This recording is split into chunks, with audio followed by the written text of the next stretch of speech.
Dreamworks is making a bit of a comeback, hey? The animation brand seemed all but dead in the water just a few years ago.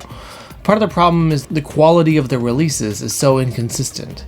They just never got that same prestige name association that Pixar did. Though some of their films perform just as well and are rightfully regarded as classics.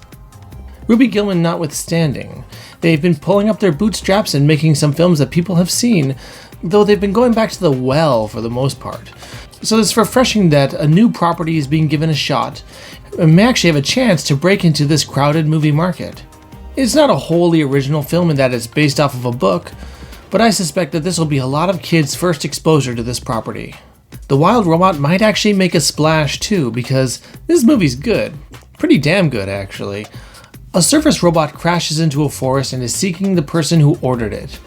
There's no humans in sight, so it tries to converse with the local animals, eventually learning the languages of the forest folk. But the animals see it as a threat and try to destroy it. In the process, it crashes into a goose nest, killing the mother and destroying all but one egg. Now the robot is tasked to safekeep the egg and teach the gosling inside how to survive, swim, and eventually fly. Especially since this gosling has imprinted onto the robot and now thinks that it's his mother. Sometimes DreamWorks movies are bogged down by pop culture references and lowest common denominator humor. But they took the story seriously and made a genuine and earnest adaptation. It's not without humor, but the jokes are not at the expense of the story or the world that they've built here. Chris Sanders, director of films such as Lilo and Stitch, How to Train Your Dragon, and The Croods, is showing himself to be a master of the craft. So while he's no stranger to the delicate art of comedy, he understands that what makes a movie have a lasting impact with the audiences is the heart behind it. And The Wild Robot has that in spades. Arguably, it leans maybe a bit too hard into sentimentality. Like it could very much have leaned into hammy and manipulative, but the movie does a good job at doing the work, so the sentimental moments feel earned. The animation is beautiful and detailed, often taking a very hand-painted aesthetic, particularly with the trees and the fox's tail. A lot of animated films are trying to do something different visually, and while this doesn't stick out the same way as the Spider-Verse movies or that Teenage Mutant Ninja Turtles Mutant Mayhem, it can't be argued that it looks great. The score does more heavy lifting in this movie than in some films, and it really stood out as very effective. There are some very long, sweeping shots where the visuals and the music are paired perfectly. Chris Bowers is the composer, and I haven't seen a lot of his movies, but his work on The Wild Robot is top-notch. As far as vocal performances go, I think everyone did a pretty good job. Though I may have some issues with Matt Berry playing a beaver when... Come on. Shouldn't that part go to a famous Canadian, not a Brit?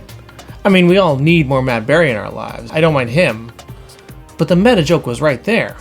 The meat and the potatoes of the film are great, so don't get me wrong while I nitpick a little here. I can afford to be picky when mostly everything else is so effective, but I do feel like the film somewhat loses its way at the end of it. The story is more or less complete before the climax of the film happens, so we're left with the third act that feels a bit disconnected from the rest of the movie. And the resolution didn't feel very logical? I don't know, it's hard to get into without some spoilers, so I'd rather avoid that. But there are some things that are supposed to be big emotional payoffs that just don't make a lot of sense to me. Regardless, what works about this movie works so well that I'm inclined to forgive some shortcomings. Somewhere in another universe, there's a mostly silent film version of this movie, where the animals don't talk and all the action is portrayed with visuals on screen, but that's more like foreign animated pick for the Oscars, not DreamWorks picture. Though I could see this nominated and even winning in the animation category for the Oscars, but whatever. But yeah, I'd love that art picture, but this one makes a lot more sense as a wide-release family film and is probably as good as it could have hoped to be. And I think it's going to make a mark on kids to be one of their favorite movies growing up, not unlike how The Iron Giant is one of those for millennials, and WALL-E is one of those for Gen Z. Guess we have a soft spot for robots with big hearts. You could sort of see this movie as a WALL-E meets Fly Away Home. Anyone remember that one? Young Anna Paquin, Fly Away Home? Anyway, DreamWorks is back. I'm giving The Wild Robot 4.5 out of 5. I think it's a film that's going to last and really make a mark on the hearts of kids. Be sure to see it in theaters if you can.